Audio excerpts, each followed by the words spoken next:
Lu nggak perlu kuliah di luar negeri, di Taiwan tuh nggak usah, ngapain.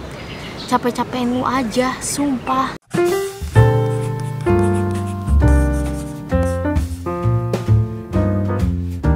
Hai, selamat datang kembali ke channel gua. Oke, karena emang gua bener-bener sibuk banget, sampai konten video-video di YouTube gue tuh udah agak telantar karena gue dari Selasa sampai Minggu itu gue full kerja. Jadi rasanya capek banget, men. Gue butuh kayak hiburan, jadi gue cuma dapat off itu di hari Senin doang. Dan ini sekarang gue lagi off, gue lagi rekam di hari Senin, of course. Dan sekalian gue jalan-jalan aja kan, ini gue buat sekalian vlog sih sebenarnya, menyelipkan video di dalam video. Apa sih, gak jelas. Oke, tanpa basa-basi lagi, langsung aja nih kan ke videonya kan, sobat karib, sobat ambiar yang pingin tahu alasannya lu nggak perlu kuliah di Taiwan. Lu nggak perlu lah kuliah di Taiwan, ngapain sih, buang-buang duit. Mau tahu alasannya? Oke, lanjut aja cuy. Jadi yang pertama adalah lu nggak perlu lah kuliah di Taiwan, serius nggak perlu. Kalau lu cuma pingin numpang eksis, yes, lu nggak perlu lah numpang eksis kayak di depan saudara-saudara lu, di depan teman-teman lu kalau lu tuh kuliah. Wah, gue kuliah di luar negeri nih, monyet, men. Seriously, lu nggak perlu lah berbuat sombong-sombong seperti itu. No, nggak perlu. Buat apa sih lu kayak gitu? Bukan berarti lu kuliah negeri lu bakal sukses ke depannya. Enggak kayak gitu, men. Jadi kenapa gue bilang kayak gini? Karena percuma lu ngomong kayak gitu. Karena kalau misalkan lu udah telanjur ke luar negeri, terus lu kayak foya-foya di awal, men, gila gue di luar negeri sekarang. Pas di akhir lu sengsara, men. Seriously, lu sengsara. Bertahan hidup di luar negeri, di negara orang yang kulturnya beda, terus makanannya ada aja beda gitu kan. Apalagi kalau Indonesia dan Taiwan itu makanannya itu benar-benar beda. Yang satu kelebihan MSG, yang satu less MSG, yang satu nggak pedes, yang satunya pedes banget gitu, men.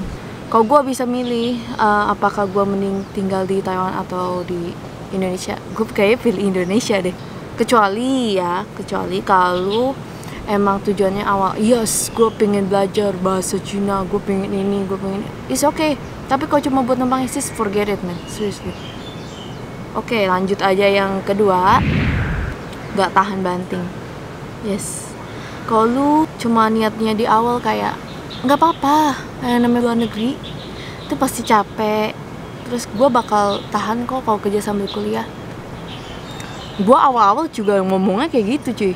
Pas gue menjalani, men, gak segampang itu, men. Apalagi buat lu yang beasiswa, terus biaya sendiri tanpa bantuan siapapun, itu beratnya luar biasa. Apalagi lu kuliah sambil kerja. Kalau lu bisa menghandle itu semua, is okay, lu emang bener-bener cool. Tapi kalau lu nggak bisa, men, kuliah sambil kerja itu berat banget, capek. Mending kalau misalkan lu bisa ikutin semuanya, emang lu bener-bener niat dari awal gitu, nggak apa-apa. Cuma kalau lu nggak tahan banting, lu bisa berakhir dengan depresi dan bunuh diri. Itu seriously beneran, karena gue ngalamin sendiri. Kayak saking stresnya gue, terus duit gue tinggal 11 juta atau 7 juta waktu itu ya, karena duit pinjaman dari saudara gue udah habis, men, waktu itu.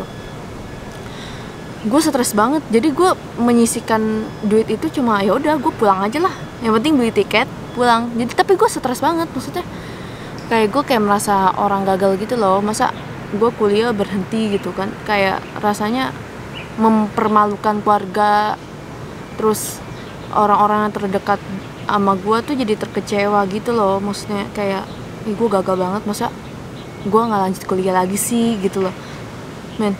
Pikiran bunuh diri tuh ada, men, seriously, beneran, nggak bohong gue. Itu yang gue alamin. Jadi kalau misalkan lu nggak tahan banting, lu bisa bunuh diri dan dead.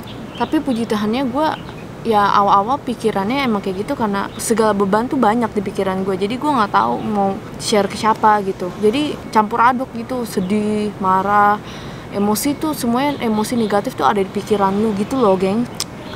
Hati-hati aja, lu harus mendekatkan sama orang-orang yang support lu selalu, mendekatkan sama Tuhan gitu-gitu.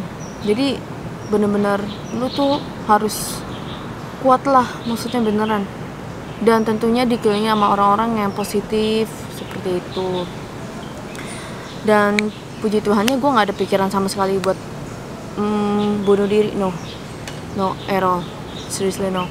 Hidup tuh udah bener-bener udah berkat lah ya, lu bisa hidup, bisa makan, even lu cuma makan nasi secuil gini. Dan gue pernah makan nasi basi 3 hari, yang sudah lewat 3 hari tapi gue makan, dan sama bon cabe, itu gue udah puji Tuhan, gue seneng. Walaupun kayak aduh, gue dulu di Indo makannya bakso, gado-gado, kredok gitu kan. Hidup di Indo, makanan Indo tuh lebih murah dibanding di sini gitu. Jadi lu harus tahan banting semuanya. Puji syukur kalau lu tuh kurus. Sebenarnya nggak bagus juga sih kalau lu kurus, penyakit atau kurang makan, apalagi gendut kayak gue waktu itu. 12 kilo naik. Udah, lanjut ke yang ketiga, gak mandiri. Iya, gini men, kita pasti hidup itu saling membutuhkan, kita makhluk sosialisasi. Tapi kalau lu tinggal di luar negeri, jangan sampai lu bergantung sama orang lain. Kenapa? Karena di awal-awal tuh gue bergantung sama orang lain, gue suruh orang ini itu kayak minta tolong, tapi apa yang gue dapatkan? Kecewa. Nah dari situlah gue juga, salah satu gue depresi itu kayak gitu-gitu, alasannya itu juga termasuk. Jadi gue sharing juga waktu itu ke salah satu pendeta di gereja di Taiwan.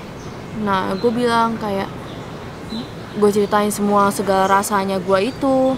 Terus dia bilang, ya kalau memang bergantung sama manusia itu pasti mengecewakan, makanya kita harus bergantung sama Tuhan.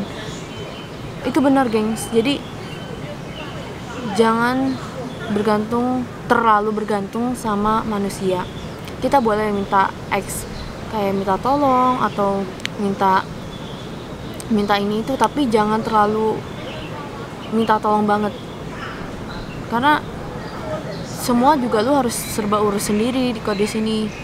Ya memang sih awal-awal gue puji Tuhannya dibantu sama mantan bos tempat kerja gue yang orang Taiwan, kayak urus dokumen-dokumen buat masuk kuliah di Chinese Culture University, terus diurusin sampai tempat tinggal domnya gue di sini diurusin, puji Tuhannya gitu. Tapi akhir-akhirnya kita harus urus sendiri gitu loh. Jadi kita nggak bisa bergantung lagi sama mereka, karena lu kan istilahnya mungkin lu udah belajar bahasa Chinese, tapi kok lu harus minta tolong orang lain lagi, kayak apa gitu loh. Jadi no man, jangan terlalu bergantung. Ya kesimpulannya, kalau lu emang bener-bener niat kuliah, memang tujuannya bener-bener ingin belajar bahasanya, khususnya kayak di Taiwan, belajar bahasa Chinese-nya, sungguh-sungguh nggak apa-apa men, serius nggak apa-apa, itu malah bagus. Cuma kalau lu yang merasa pengen kuliah sesuai apa yang gue sebutkan 3 ini yang tadi, mending lu nggak usah. Apalagi kalau lu terbiasa makannya enak, semua serba kebutuhan di Indonesia lu terpenuhi, tapi pas lu mendadak ke Taiwan lu malah culture shock, kayak oh ternyata kuliahnya gue merasakan beda banget ya, gue nggak bisa makan bebas, gue nggak bisa kesini, gue harus mikirin bla. Di Indo lebih baik, serius, di Indo tuh lebih baik, makanannya lebih murah. Segitu aja sih sharingnya, alasan-alasannya lu nggak perlu kuliah di Taiwan kalau yang tadi gue sebutkan. Ini ada yang gede-gede apa sih? Ini perasaan jalan ya. Jadi begitulah alasan-alasannya kenapa lu nggak perlu kuliah di Taiwan sesuai yang gue sebutkan tadi. Oke, paling itu doang sharing gue tentang kenapa lu nggak perlu kuliah di luar negeri. Dan kalau misalkan ada kesalahan kata atau kesalahan pengucapan, I'm so sorry, tapi emang gue masih ngomong baru banget nih, kan mulut gue masih terlatih untuk membiasakan diri di depan kamera yang diliatin orang banyak seperti ini. Jadi maafkan gue, tapi mungkin lu bisa tahu inti maksud gue dari apa gitu ya kan. Oke, segitu aja video dari gue. Sampai ketemu di konten selanjutnya atau video selanjutnya. Bye bye.